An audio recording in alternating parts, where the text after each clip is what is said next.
Welcome to the Exponential Australia Church Leaders Podcast. Hello, everyone. This is Dean Eaton from Exponential Australia, Ministry Leadership Network Catalyst. And today I'm really glad to have with us Chris Podlich, who is working for the Lutheran Church of Australia in New Zealand, and also is a church planter up in Brisbane. We're going to hear a bit more about both of those things in a minute. Chris, welcome to Exponential Australia today. Mate, thanks so much for inviting me to be a part of what you're doing. Thank you. We are looking forward to hearing about you and your story. One of the things that I wanted to ask you first, Chris, was tell everyone a bit about who you are. There's even a bit of sports in your background that I'd be interested to hear about. Yeah. So I am born and bred in the northern suburbs of Brisbane. Kind of grew up in a Christian family, but I grew up in a great local church, but in a very traditional local church. And so you grow up going to church, hearing about the gospel, but then in my mind, I was always like, but my mates are not going to connect with what we're doing. So I think I always had a passion for trying to connect people to Jesus and kind of trying to figure out how we do that in a church context. And so also have a passion, like obviously kind of you said, through sports, football, which soccer, I say football. Our South Australian listeners might disagree, but I say it's the game you play with a foot and a ball, as it says in the name. The beautiful game. Yeah. Exactly. The world game, the beautiful game. And so I played a lot of that growing up. And had the opportunity through that to kind of travel around the world, and ended up at a university in the States, playing at the college level, and happened to be a Lutheran university, a Christian university. And I think through that process, God kind of called me and dragged me kicking and screaming to end up planting churches. So and that's so I'm also married. I've been married to my wife Emma for we've been married just gone 7 years. 7 good years. Yeah, that's 7 great years. And she's a teacher locally here as well. So she grew up in central Queensland and then moved to Brisbane when she was around grade 10. So and again, she grows up from a family who her dad was a pastor in the Baptist church. But again, she had a lot of friends who weren't Christians, and the thing she was always thinking is, like, they had a rule: if you sleep over on Saturday night, you have to come to church Sunday morning. And she kind of grew up with this, like, what are my friends going to think if they come to church? Is it going to be weird? How do we make it accessible to people who don't know Jesus? So yeah. Wow, fantastic. Chris, I had the privilege of working with you for some years on a national team that was starting really from scratch in developing a church planting movement, multiplication movement within the Lutheran Church of Australia, and we shouldn't forget New Zealand. And it's called the Lutheran Church of Australia New and Renewing Team.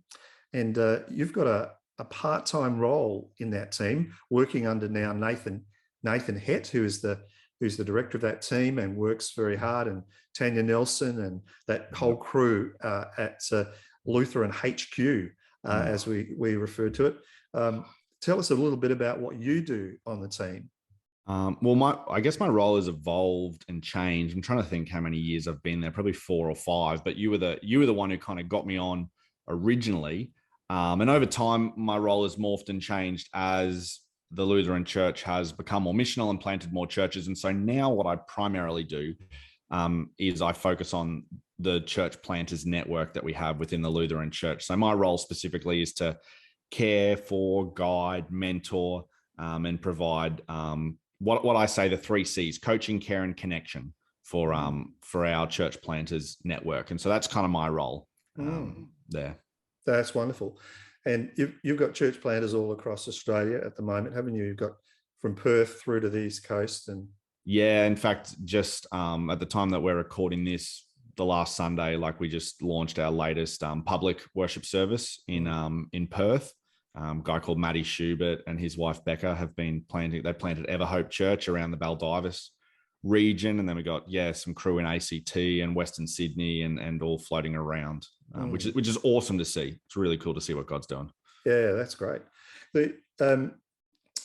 Let's talk a little bit about what you like about church planting. I mean, you connect across the board beyond the Lutheran network. You know, you do connect with other networks and learn from other movements. And tell us a bit about your connections there and some of the things you've appreciated. Oh, I think one of the things that I love is that, like, as Australia as a country kind of goes to this like really post-Christian, it's weird. I feel like we're kind of in this post-Christian but also pre-Christian generation. Yeah. And I think one of the great things about that is the body of Christ is starting to kind of knock down some of these walls that existed in the past, and we're starting to make the main thing again. Yeah. And so I just love learning. Like, that's one of the things I love. And so I love kind of connecting with the Pentecostals and the Uniting Church and the Baptist Church and the Anglican Church. And I just love hearing how different churches are doing it in their denominations and also what's happening on the ground locally. And honestly, I just like stealing the best ideas, because you're like, because you've planted churches, like when you're trying to plant church and you're trying to reach people with the gospel, you're always trying to think about new ways that you can engage with culture. And so I just love stealing best practices, really. And what are some of those networks you've connected with particularly?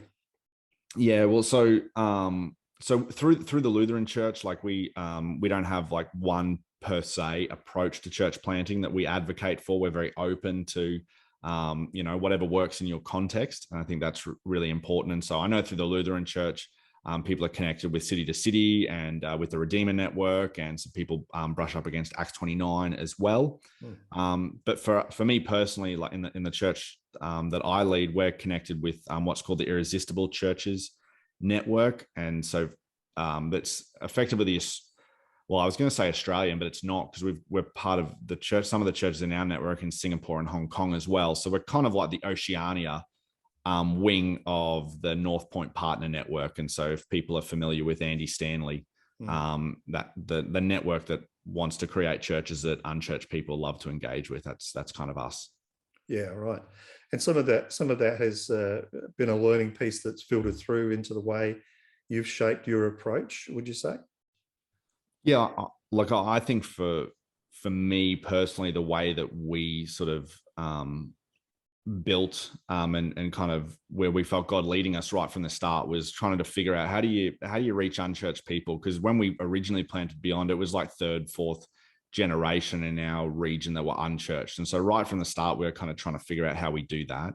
And as a team, we really felt that God kind of led us to Andy's kind of seminal work on ministry, like that a lot of people know as Deep and Wide. And so a lot of our model was just trying to figure out, how do we create churches that people who don't go to church want to engage with, that they want to be around, and that we can disciple them and help them to eventually trust that Jesus is who he claimed to be. And beyond church, tell us where it is and how long it's been going. Yeah, so we are in the northern suburbs of Brisbane. I always say North Lakes because that's most people, if they kind of have an idea of Brisbane, know. So we're North Lakes. We're actually like 5 minutes south of North Lakes in this little suburb called Griffin. We meet in a public high school or a state high school, Griffin State School. But as in Queensland, as can only be the case, it is an independent public school.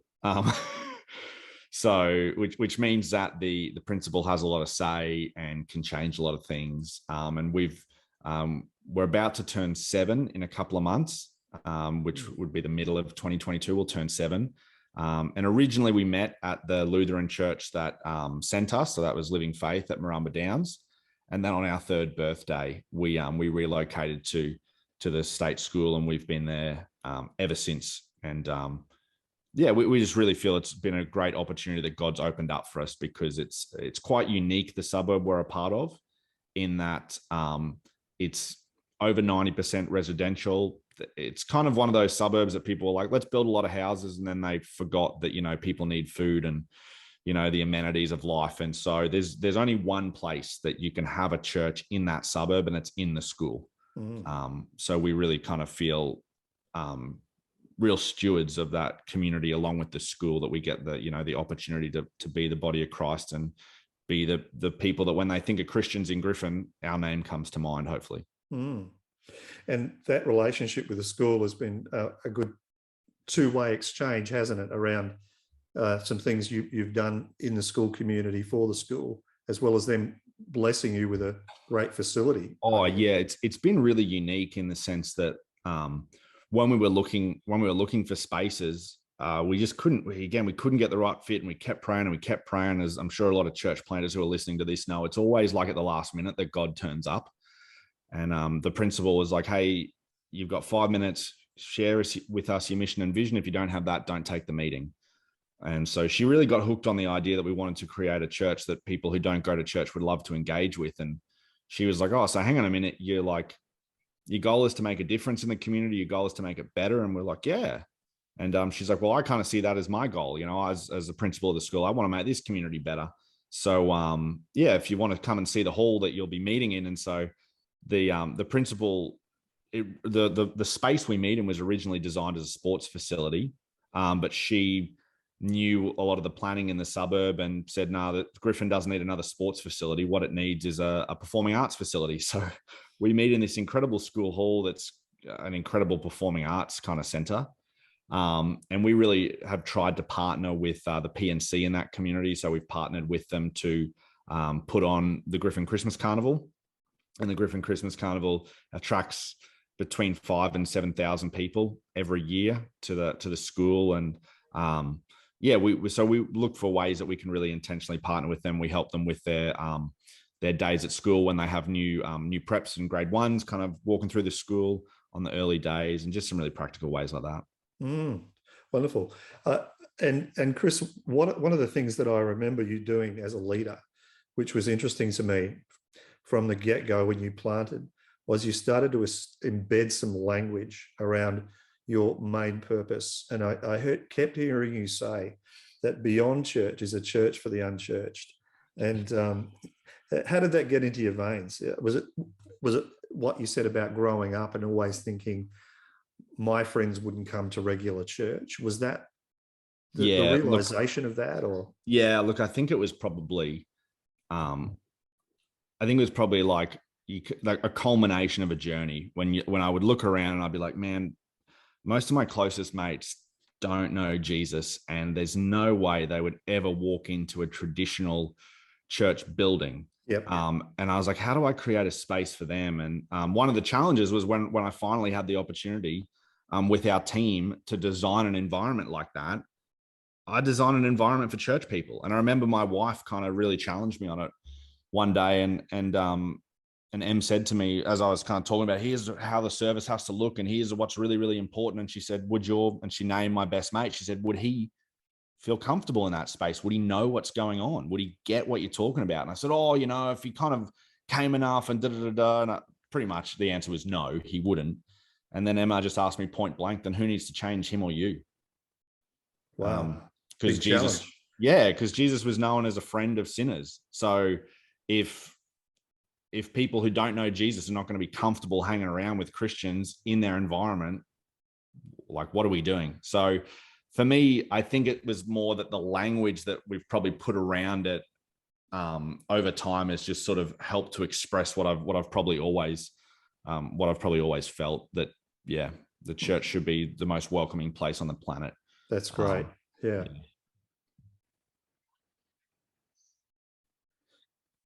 Chris, one of the other things that I noticed from your church plant from the get-go, another piece of language you embedded was language of multiplication. Do you want to talk to that as something that you purposefully did from the start with your team? Yeah. I think for me, it comes down to like, what does the local church look like? And if the local church is the body of Christ, at least to me, in the way I understand it, that means it should have the same passions and personality as Jesus. And so Jesus tells us what he's passionate about. He says his mission is to seek and save the lost. And his personality, well, you look at it when you read the Gospels, is that people who were nothing like Jesus seem to like Jesus, and he actually seemed to like them back.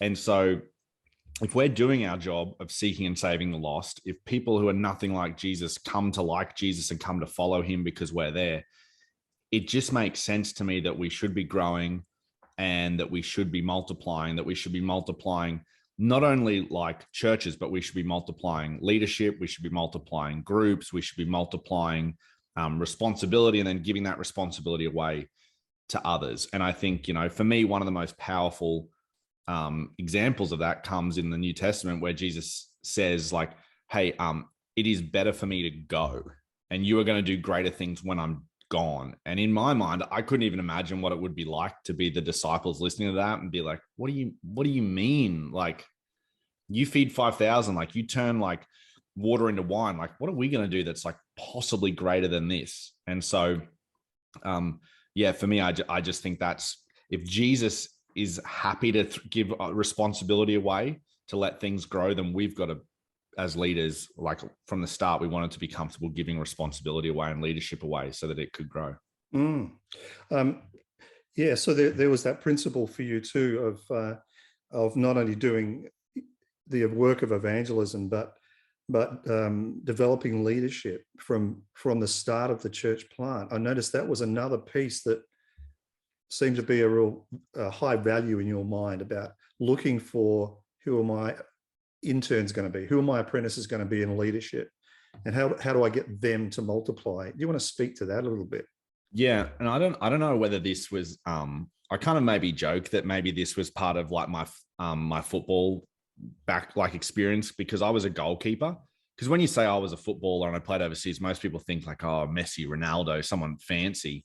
But I was a goalkeeper, and goalkeepers have a very specific set of skills that are not really transferable into other areas of the field. And so I think maybe one of the blessings that I got from playing that position was that I knew pretty clearly like what I was, what I think my giftings are and the gifts that God has given me, but also very clearly what they're not. And so I knew that if we're going to do this, we need to get some people with some skill sets that are not mine, and I need to get out of the road.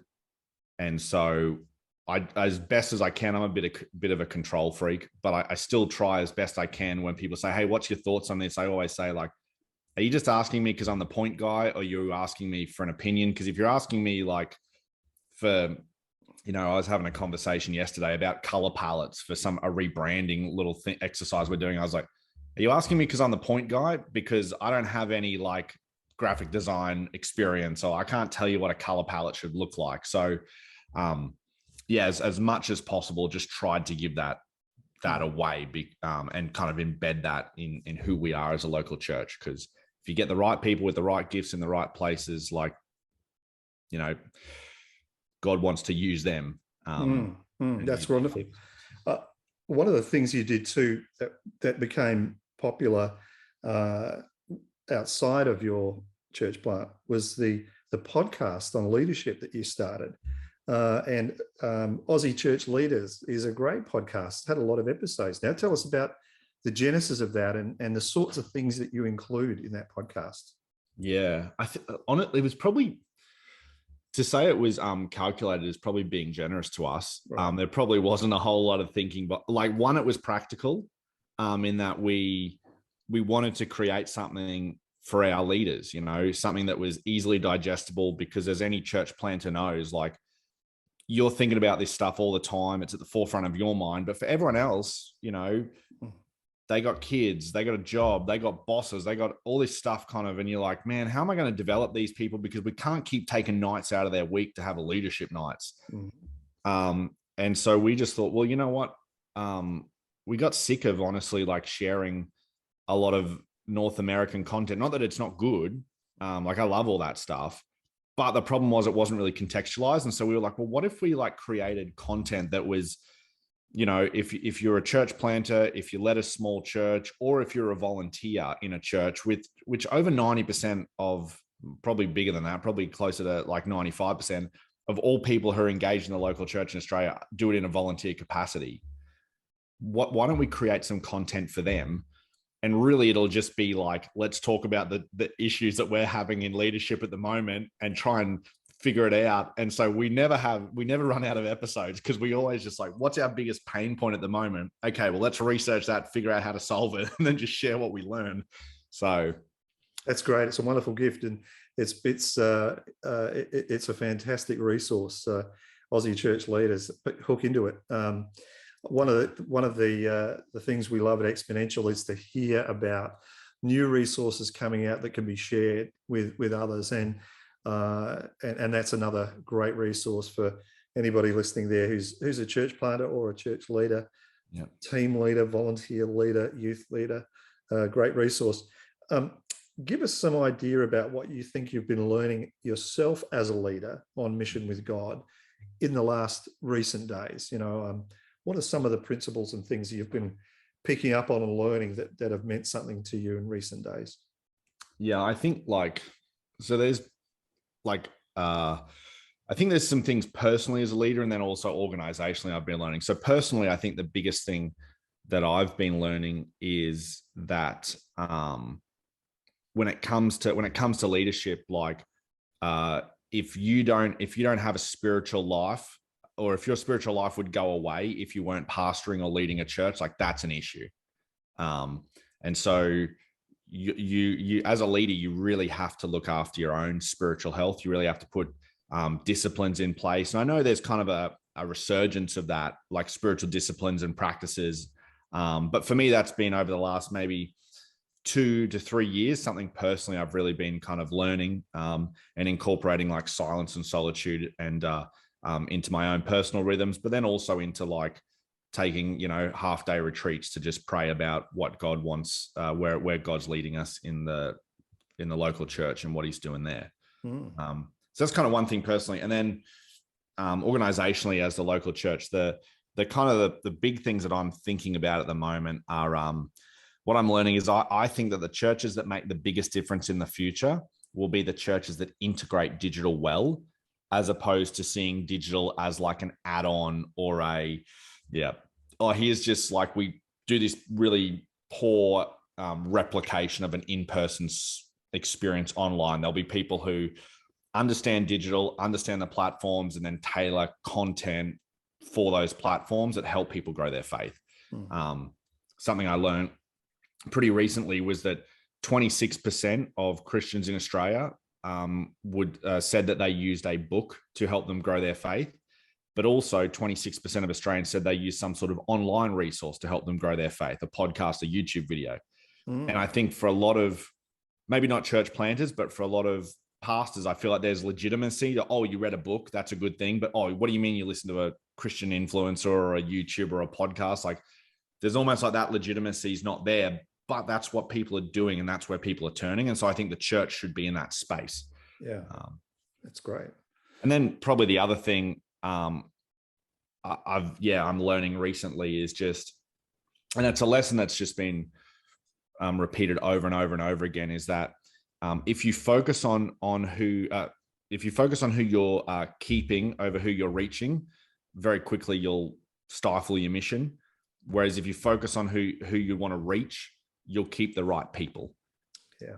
And I know for me, as being 7 years in, you kind of go through different changes of growth. And when you're right at the forefront and you're planting, of course we're focused on who we're reaching. Of course we're moving out. But then as time goes, then you start to go, well, what about all the Christians? What about all of us? And so your focus can begin to drift. Not that you because it's a good thing to look after and make sure that people's faith is developed. But the challenge is always are you then contributing? Are you serving? Are you living that faith out missionally? Because if you're not, then, I don't think we're discipling you well. And I think we need to rethink our discipleship strategy. So wow, that's really helpful, Chris. There's the old saying that church planters tend to overestimate what they can achieve in the first 12 months, but underestimate what God can do in the first 7 years. Yeah. Has that been true of your experience? Oh, yep, absolutely. I kind of even now I get frustrated, I think sometimes at where we're at. And I think that's natural as a leader. If you're the point person, if you're on a leadership team, you're always going to be looking into the future, seeing what's not yet, and then living in the reality of what is now. And so managing that tension, but which is why I think that discipline of silence and solitude is helpful for me, because I kind of reflect every couple of months on, wow, you know what God is doing, and God is moving, and God is preparing us. And I think for me, just recognizing ultimately that the more and more I'm in this is that that we are, and I am, we're stewards of God's local church in our area. And so God's going to grow his church and we get to partner with him. And so whatever pace he wants to do it at, whatever speed he wants to do it at, whatever way he wants to do it, I just want to make sure that we make that possible. And so I think that's probably a shift for me. Whereas when I was, starting out, you're kind of like, look at what we're going to do for God. And then God's like, no. Wonderful. Chris, it's really good to hear about Beyond and your vision for multiplying people and leadership and churches as a whole. Beyond has aspirations for the future, I know, to plant more and more churches. And one of the things that is happening with the Lutheran Church of Australia, we notice, is that, from a zero start, it started to develop a whole lot of churches. And I see on your website that of the 450 odd congregations across the nation, there's about 50 or 60 that are on that journey of church planting or developing towards being ascending church and multiplying. And I love that you have this kind of active count on your website where you're saying, who's in the game and who's yet to be in the game. I love that. It's like a little visual prompt on your website. So well done on that too. But it's a great team you have. It's a great team you're a part of nationally. And I know locally, the team that you have around you is a fantastic team and has a really big vision to go beyond yourselves and multiply. I want to thank you today for sharing with us about the Lutheran Church of Australia New and Renewing team and what it's doing, but also about Beyond. And we wish you all the best. The Exponential team and the Exponential networks will have you in our prayers. Thanks, Chris. Thanks so much for having me, Dean. Thanks for listening. For more great resources, please head to our website at exponential.org.au.